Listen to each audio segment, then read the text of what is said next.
I'll start with me. My name is Wormfood, and I'm playing Zibbit Tinklebottom, the sorcerer, wild magic sorcerer. Alright, I am Double Cyborg in the chat. I am playing Shalazar the Monk, and my archetype is Wave Shadow. Where are you guys getting all this rape? There was nothing like that mentioned. Rain, the Tiefling Thief Rogue. And lover of banderas. Sorry. Banderas. I am also a lover of banderas, and I'm Garfunkel, the life cleric. And my new haircut too, I guess. If Zodia leaves, we gotta get a bard named Banderas playing. Oh my god. That would be he could gotta join get that in there. Nope. Oh, he could join the group. That would be so cool. I mean, tonight he should join the group. Actually, instead of Garfunkel, instead of instead of Garfunkel. Instead of Zodia. I'm what? sorry. What? But no one caught that. I know how you really feel. And Dave should play as Banderas as our bard tonight. Just throwing it out there. You know, I hear you contemplating on it. But he doesn't have anything planned. I guess he can take like a. I'm sure you have a bard made up somewhere. I've got him coming out of my ass. I mean, I've got bards. There we everywhere. go. See, we should. That's not a good imagery for me, Dave. He's got bards coming out of his ass. I've been thinking about those assless chaps all day. Well, on that note, do you want me to catch you guys up on where we stand? Yeah. Yes. Let's do it. Let's do it. All right. So we really had a great time last Neckbeard. last What are few you days talking ago. about? We're hanging out in barbarian beard, Madame's bar and /inn, you know, and a guy, here. a half-orc named Burrell Kaw, came in representing the Emerald Enclave, and he said there's a magical device, dangerous magical device somewhere in the inn. So we spent a few hours during Evenfeast wandering around to everybody and trying to discern where this magical device was. And then once we found it, we were able to turn it over to him. So it really worked out. One of the things that did happen, we learned a lot of stuff. Like we learned that there's these different areas, these different groups in Phlan, or different orders, not just like the Emerald Enclave and the Welcomers. We learned about Lord's Alliance, Zentium, Order of the Gauntlet, other kinds of groups that have some sway in Phlan.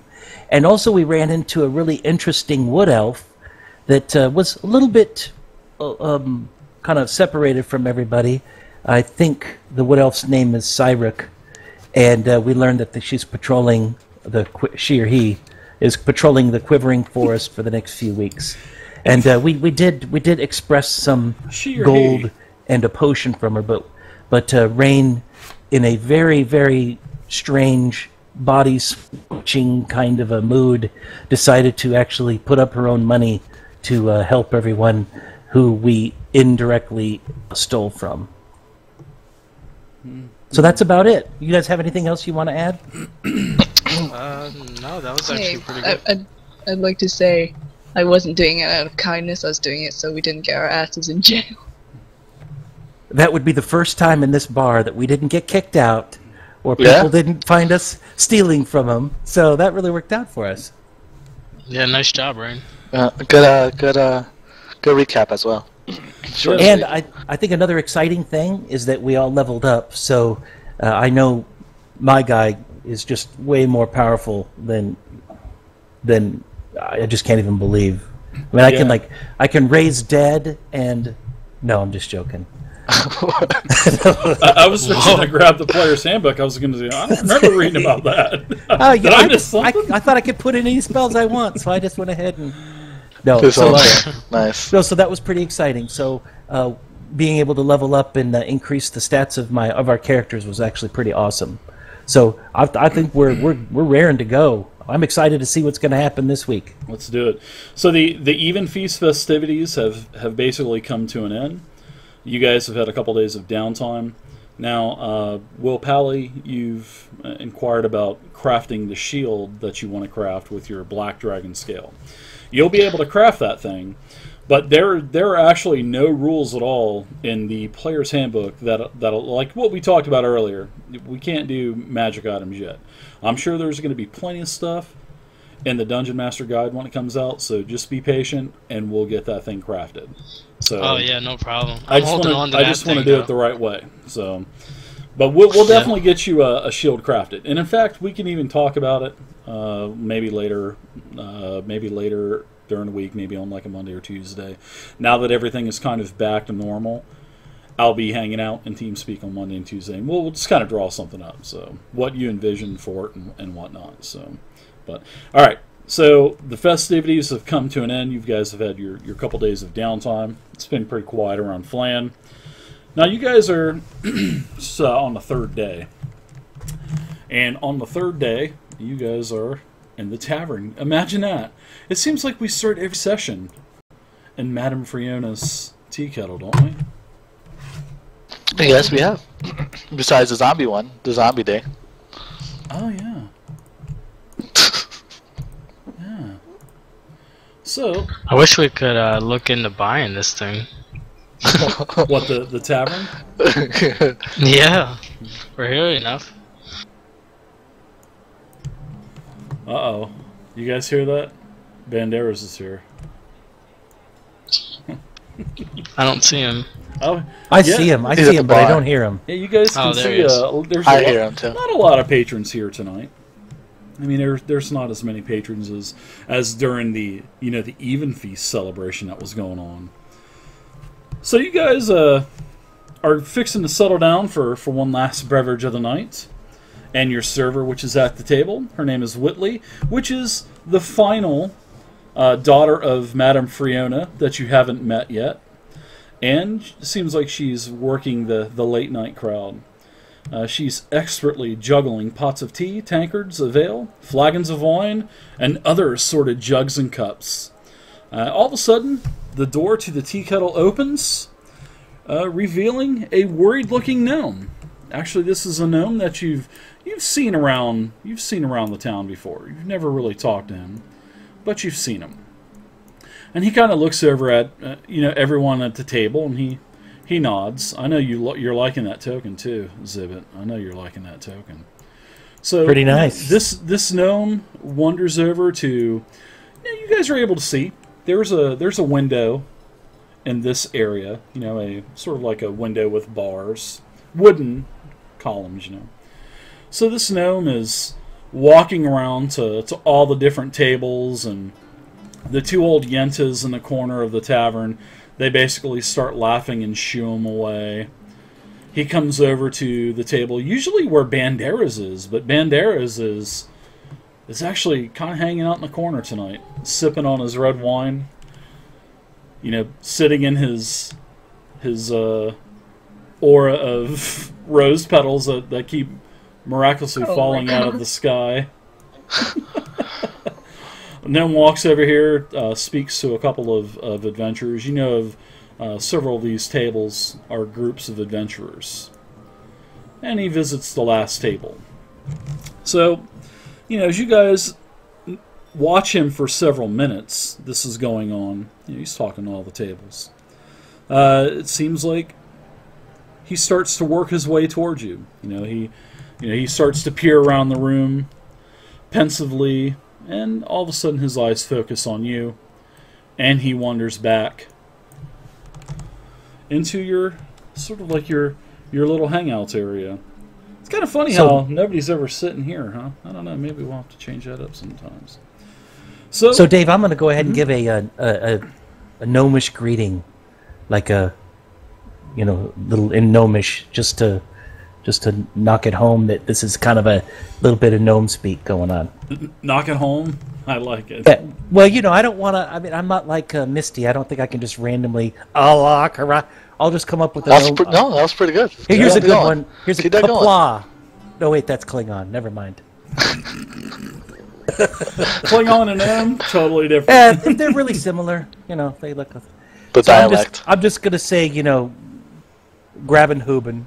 Or whatever a gnome for good evening is.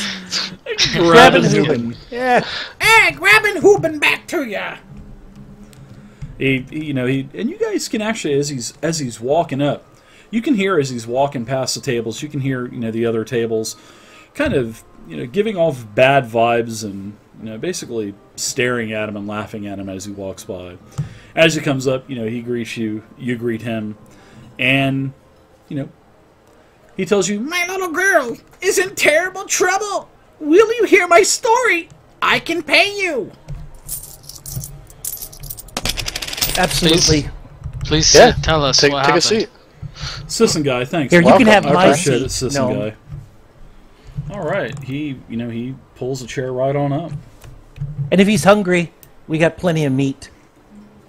At least he didn't Food. push Yep, you out of your meat. chair like the last Yeah, guy. Wait. plenty of pork in front of Shala, so go Yeah. forward nuts with that. He sits right down, and your server, she takes off. Whitley, she takes off. And now you've met all 5 of Madame Friona's 5 daughters. Interesting. Achievement unlocked.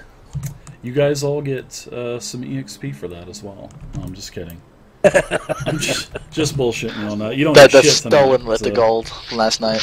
We don't do shit tonight. You will escape this death trap with your life. That is your reward. All right, so he does sit down. He grabs one of the flagons and pours himself something to drink. And you guys go ahead and give me a perception check, actually. Banderas is on it tonight, guys.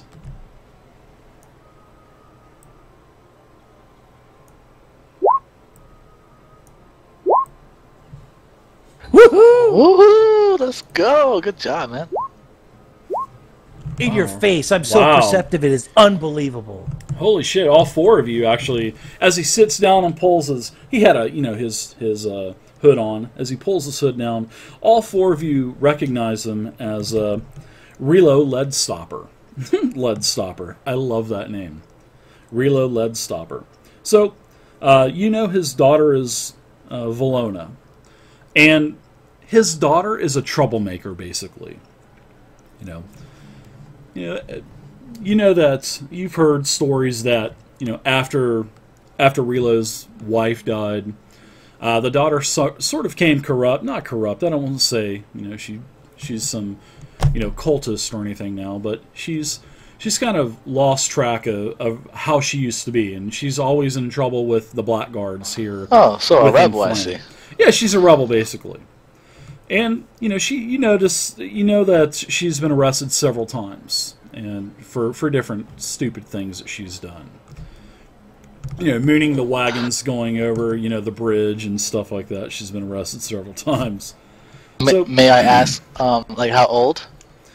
My daughter she's young. She's only 17. Dancing? Excuse me? Nothing. What was her name again? Something. Villonah. Her name No, is she's counting Villonah. how many gold pieces. She's That's a my right daughter. age. She's a very troubled little girl now that her mother's not with us anymore. And he, kind of chokes up a little bit. I put my arm around him and I pat him on the back. That's okay, Vilo. We've all been there. Oh yeah, you have children? How old are I they? had a wife. Luckily we didn't have any children. I mean, we didn't have any children before something horrible befell my wife. But I totally understand Oh, I'm so where sorry. you're going with that. Did she die of the Moonsea Plague several years back? Or maybe even the Spell Plague? It was something even worse than that. And I reach into my bag and I pull out my wife and I put painted on some lips on that little block of Oh my god! little block of material. That's creepy. And I we just, know what he does I just with kind of lips. show Rillo, and I'm like, this is my wife. When I obtained my incredible sorceress might, there was a horrible accident, and I reduced her to this block of material that no one can really identify. Oh my I've made it God. my life to find out how to restore her. I am almost afraid of asking how she became this block of whatever it is, thingamajiggy that you call it. Well, I'm a juggler, tainer, and I was at a lord doing some entertainment, and just Ow. as a lark, I thought you guys jumped were over. adventurers. No, this is how she became a block. This was before I picked up the adventurous mantle. I don't adventure for gold. I only adventure for increasing my magic ability. But I was at this lord's house and I'm strumming this harp, just making up a song. And I guess this harp was magical, and about the same time that a bolt of lightning came from the sky and hit me, and I was charged with this sorceress energy, I reduced most everybody watching into these blocks. So I grabbed my wife, and after I realized I had this sword